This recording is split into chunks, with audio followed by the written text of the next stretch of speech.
నమస్కారం. News right కు స్వాగతం.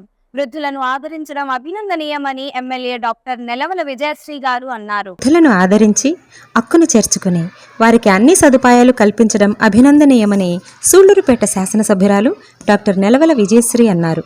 సోమవారం నాయుడుపేట పట్టణంలోని సంజయ్ గాంధీ కాలనీలో ఉన్న మేరీ వృద్ధాశ్రమం 20వ వార్షికోత్సవ వేడుకలను నిర్వహించారు. ఈ వేడుకల్లో ఎమ్మెల్యే డాక్టర్ నెలవల విజయశ్రీ ముఖ్య అతిథిగా పాల్గొన్నారు. వృద్ధులకు దుస్తులతో పాటు పండ్లు కూడా పంపిణీ చేశారు. ఈ సందర్భంగా ఎమ్మెల్యే నెలవల విజయశ్రీ మాట్లాడుతూ మేరీ వృద్ధాశ్రమాన్ని ఏర్పాటు చేసి అనాథలైన వృద్ధులను హక్కున చేర్చుకుని వారికి ఆశ్రమంలో అన్ని సదుపాయాలు కల్పిస్తున్న నిర్వాహకులు సునీత బెన్నీ సేవలు అభినందనీయమన్నారు. ఆశ్రమానికి తన వంతు సహాయ సహకారాలు అందిస్తానని ఎమ్మెల్యే తెలియజేశారు.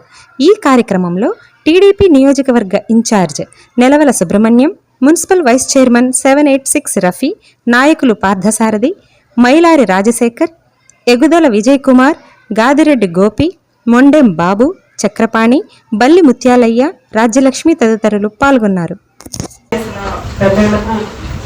తెలుగుదేశం నాయకులందరికీ అలాగే ఇక్కడ విచ్చేసిన సభ్యులందరికీ ధన్యవాదాలు తెలియజేస్తున్నాను. అంటే చిన్నప్పటి నుంచి మనం పిల్లల్ని బాగా చూసుకుంటాం, పెద్దయ్యాక మనం వదిలేయడం చాలా బాధాకరం. విజయ్ కుమార్ గారు చెప్పినట్టు ఇట్లాంటి అనాథాశ్రమాలు ఎంత తగ్గితే అంత మంచిది. అలాగే బెన్నీ గారికి 19 సంవత్సరాలుగా ఈ అనాథాశ్రమం నడుపుతున్నందుకు ఆయనకి, ఆయన భార్యకి ప్రత్యేక ధన్యవాదాలు తెలియజేస్తున్నాను, కృతజ్ఞతలు తెలియజేస్తున్నాను. మనం చేసిన మంచి ఎక్కడికి పోదు, తప్పకుండా మనకు మన పిల్లలకి మంచి చేస్తుంది. ఉదాహరణకు నాన్నగారు చేసిన మంచి, నాన్నగారు చేసిన సేవా కార్యక్రమాల వల్లే నాకు ఈరోజు ఈ పదవి వచ్చింది. అలాగే తప్పకుండా మనం చేసిన మంచి ఎప్పుడో ఒకసారి మనకు ఖచ్చితంగా వస్తుంది.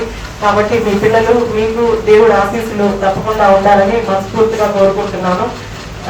ఇక్కడ విచ్చేసిన అందరికీ ధన్యవాదాలు తెలియజేస్తున్నాను. పుట్టినరోజు ఉంది కాబట్టి అందరికి ఇక్కడ చీరలు పంచడానికి, పండ్లు పంచడానికి నేను వచ్చాను. Thank you.